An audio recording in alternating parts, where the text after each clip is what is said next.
Sa unang panahon, adunay usa ka gingharian nga gimahal sa usa ka hari ug rayna. Ang hari mao si Romeo ug ang rayna mao si Juliet.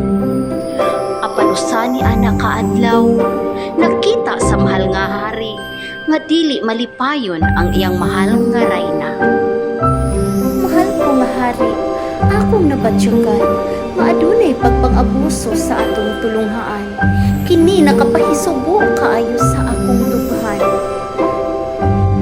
Ug ang hari mitubag, ayaw na pagkaguol mahal ko nga rayna, kay kini akong pagasutaon. Kung ang taho nga miabot kanimo, aduna bay kamatuoran. Ako usab nga pakikistoryahan ang magtutudlo sa atong tulunghaan. Madasigong mibisita sa tulungan ang mahal nga hari ug rayna, ug ilang gikaistorya ang magtutudlo. Apan ang mahal nga rayna mihangyo sa mahal nga hari. Mahal kong hari, ukuyog ako kanimo sa pagbisita sa mga kabataan. Gusto ko sab silang makita samtang sila magabansay sa pagbasa, pagsulat ug sa matematika. Muuban ako kanimo, mahal ko nga hari, ug ang magtutudlo nagkanayon. Mahal ko nga hari, mahal nga rayna, akong gipagawa sa klase ang usa sa mga anak sa trabahadora, tungod kay sa sulod sa klase siya nag-alingasa. Apan ang mahal nga hari maubsanon nga nagpasabot sa magtutudlo.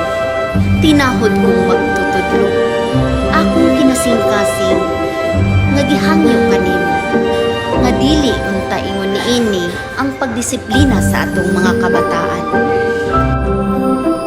Gipakaylab sa tibuok gingharian ang patas nga pagtratar ug paghatag sa serbisyong tinuoray sa kababaihan, kalalakihan, bata ug tigulang, adunahan man ug bisan pa ang mga katawhan nga naa sa pinakaubos nga hutong sa katilingban.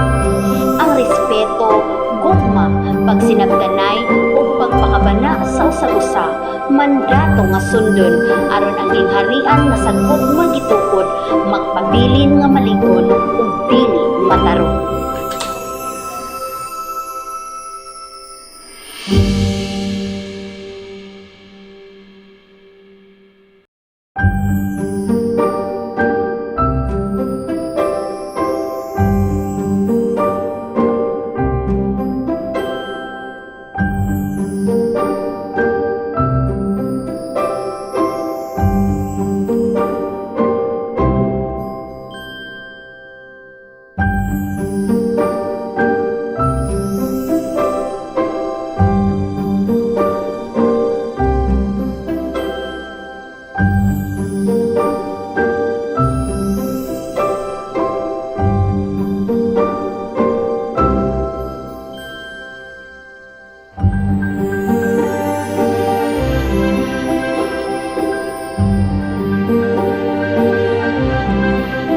Gipakaylab sa tibuok gingharian ang patas nga pagtratar ug paghatag sa serbisyong tinuoray sa kababaihan, kalalakihan, bata ug tigulang, adunahan man ug bisan pa ang mga katawhan nga naa sa pinakaubos nga hutong sa katilingban.